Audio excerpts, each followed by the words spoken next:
When the feds come knocking, you know they mean business. And when Durkio heard that they were onto him, he tried to make a run for it to Europe.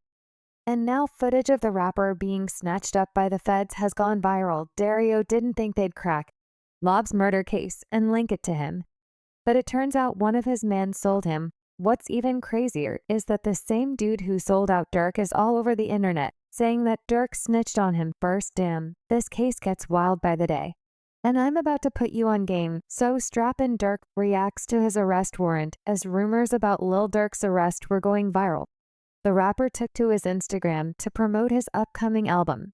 The rap world took this as a clout-chasing move and published his arrest rumors. But hours later, his arrest was trending on social media, and the details of his arrest were crazy because he was planning to make a run for it.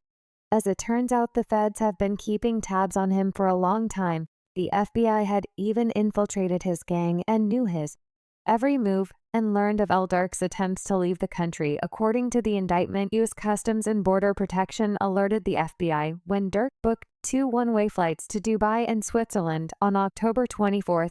These bookings raised immediate red flags as they suggested an attempt to evade the legal consequences of the unfolding indictment. While Lil Durk did not board the flights to Dubai or Switzerland, the situation took a more dramatic turn when the FBI discovered that he had also arranged for a private plane to depart Miami and arrive in Italy. This revelation added a new layer of urgency to the investigation, prompting law enforcement to act swiftly.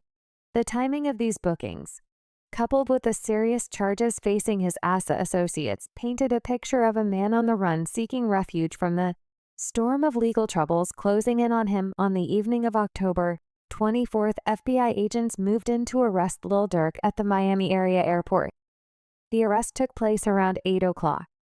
Just an hour before his scheduled departure to Italy, the swift action by law enforcement ensured that Lil Durk would not evade justice, as he was transported to Broward County Jail pending a conspiracy murder for hire charge. While behind bars, his 10-year-old son took to social media to stand in support of his dad. I want to take a moment to stand up for my dad, Durk thinks. He has always dedicated his life to uplifting others and giving back to our community through his nonprofit organization, Neighborhood Heroes. Beyond that, he is a great father who has always supported and loved our family unconditionally. Right now, he is facing challenges, but I want to affirm that he has not been convicted of any charges and remains innocent until proven otherwise. During this difficult time, I ask for your support for him and all the good he continues to do. I would also like to extend my heartfelt thanks to the mayor for standing with my dad. His speech was well said and truly reflects the community support for those who strive to make a positive impact. Thank you, everyone. The post read, Durkio has also allegedly spoken from behind bars in Hypnocaro's new track on November 1st. Hypnocaro dropped a bombshell on the music world with the release of his latest track, Where Smurk Go. The song quickly became the center of attention for the sensational claim that it features a phone call from Lil Durk, allegedly made from a federal correctional facility. This purported call marks the first time Lil Durk has spoken publicly since his arrest. In the song, Lil Durk is heard expressing his unwavering loyalty to Hypnocaro. Hypnocaro, my mother brother from another forever legend. Often I take your streets over, you know what time it is, rest in peace, Dario says in the song's intro. Hypnocaro has come under some heat, with people calling the call fake, while others called him a clout chaser. While the call has not really been confirmed as real, a lot of fans aren't happy. But it's not only Durk's fans who aren't happy, because even big players in hip-hop had some wild reactions to Duro's situation. The industry read to his arrest warrant, DJ Academics, was the first one to break the news of Durk's arrest on his stream. Bigga is a huge Durkio fan, so you can understand why this was his reaction. Oh my God, bro! Oh. Oh. Oh. So ain't nobody laughing at Durk. Now it ain't funny. Now your favorite rapper go to jail and look like he got a no bond like me. That boy got a federal no bond. I bet that old and closed up. He got a burp to pass gas. He can't even fart out his I know the feeling. In a recent interview, White made headlines by labeling the rapper's detainment as a victory for Black Americans, a statement that has sparked intense debate and drawn both praise and criticism from various quarters. According to him, this was a victory for Black people who loved rap but didn't like all the killing that came with drill music. This is a real victory. This is a real victory. So this is a victory for law-abiding Black Americans who like hip-hop music but don't like the killing part of it. I think we now finally get to put that fire out. I don't think we'll hear drill music ever again. I don't think drill rappers would ever be celebrated ever again. Down goes the drill. Down goes the drill. 12th round knockout. Because it looked like they had got away and they get to ride off into the sunset. Broke his silence, offering a surprising perspective that no one saw coming. The rapper is now preaching a message of forgiveness and positivity. After Durk's arrest, the rapper dropped the track Life Goes On, where he raps about his decision to leave behind the violence and focus on religion. In the song, he raps, beefing with the same color on my skin, same color of the hammer, young around here, beefing about the color of abandon.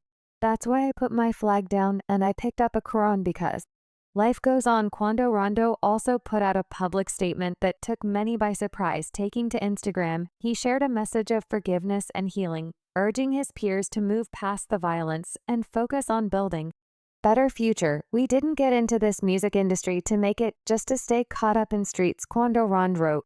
We all have families and communities counting on us. It's time to leave all that behind. We've already lost so much, and it's heavy on my heart to forgive anyone I had issues with in the past. It's all love for me, praying for everyone. The post read, even though Quando was preaching peace and forgiveness, 50 Cent revealed that he had tried to warn Durk from getting involved in the street. In an interview on the Breakfast Club, the rapper was asked whether he ever tried to talk to younger artists when you look at about some of these not younger getting artists caught and up you with see how life in they the streets. idolize you and idolize your music, and then you see them get caught up. Yeah. Do you have conversations with them? Like I remember Casanova, and you was trying to talk to Casanova, Troy Ave, and now Lil Durk. Do you have conversations with them and be like, I've seen this play before? Back in 2021, Lil Durk and his girl were the victims of a home invasion that erupted in a shootout. According to the blog, several unidentified individuals entered the rapper's home in the Brazelton neighborhood near Atlanta a little after 5 o'clock. On July 11th, and exchanged gunfire with Durk and his girlfriend, India Kopp. Luckily, Durk and India were not injured as they shot back at the suspects who fled the scene. Seems like someone in Durk's camp was on some funny business, and you're not ready for the information that's been getting out about his crew in the current case, Snitches Get Stitches. It seems like 50 Cent was onto something, because it turns out Durk's camp was compromised. Because according to DJ Vlad, the rapper's indictment reveals some really shocking details. According to the hip-hop comment, there's multiple snitches in the case. I carefully went through Lil Durk's paperwork, and there are 3 co-conspirators whose names are hidden. One of them was one of the 3 shooters. One booked flights for the shooters, and another one told OTF about Q's location and left. These 3 co-conspirators are probably cooperating with the feds against Durk and the other defendants. There's one name that has consistently come up, OTF Jam. What's even more crazy is that OTF Jam isn't even mentioned in the indictment. His name coming up has been pure street gossip. Chicago rapper King Yellow was the first one to break the news and pull Jam's name into the case. You said that to Durk. What was his response to you? He said, you know what?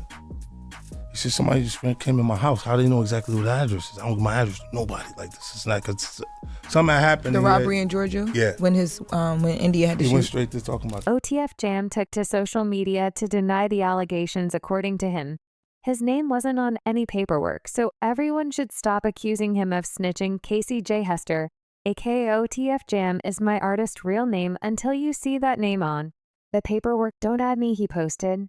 But what's crazy is that none of the OTF guys have come out to defend him. OTF Jam went a step further and accused Dario of snitching on him. He first revealed that Dario snitched on him on a trap, calling me a rat or a snitch, but rapping snitch on themselves. All the time he posted, Jam was talking about the track Back Again, where Durk raps, Jam, get out that jam. I give him 50 and got to ask again. He was catching murders way back then. That's when the max was in. Jam actually confirmed that Durk had given him $50K when he got out of jail. but I heard somebody named OTF Jam. They said they've been calling him a rat, and basically he said, "Okay, I'm a rat. Well, watch this." Yeah, you 50, bro. You know what I'm Facts. saying?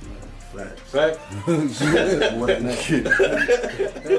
that. Shit. But so, can you tell us how much he gave you, or you don't want to even?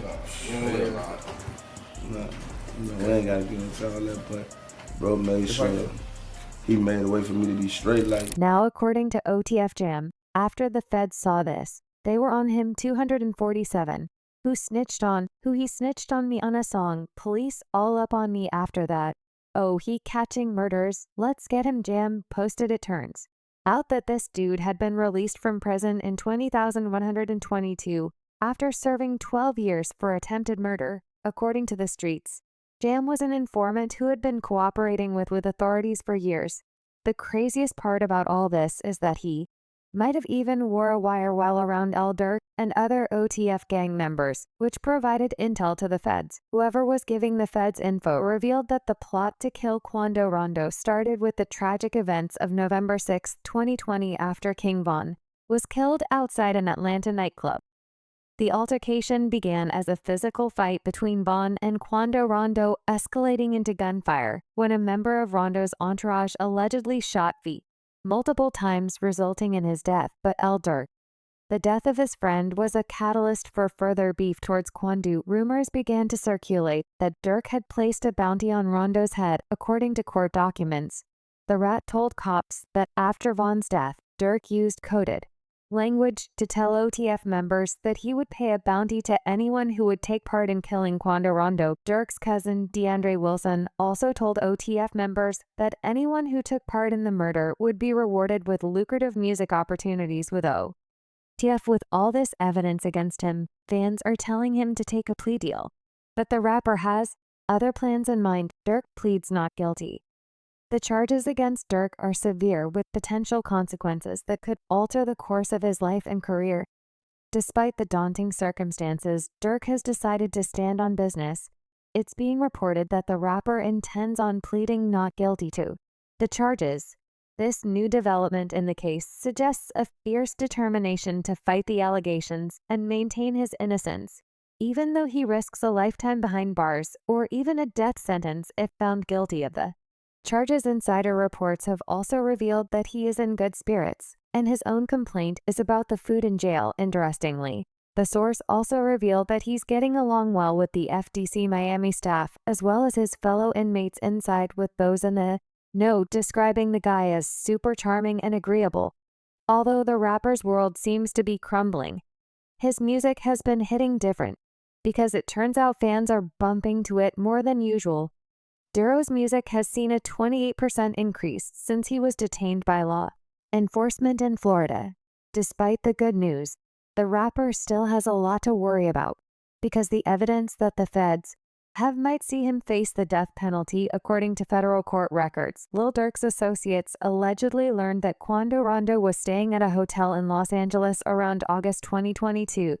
This information was used to ambush and eliminate Quando Rondo in the heart of Los Angeles. Lil Durk's associates, DeAndre Wilson, Keith Jones, David Lindsay, and Asa Houston, arrived in Los Angeles. They had traveled from Chicago to San Diego and then driven to Los Angeles, allegedly using funds provided by Durk himself. Upon their arrival, the OTF members met with Con Grant, a top associate who had flown to Los Angeles on a private jet.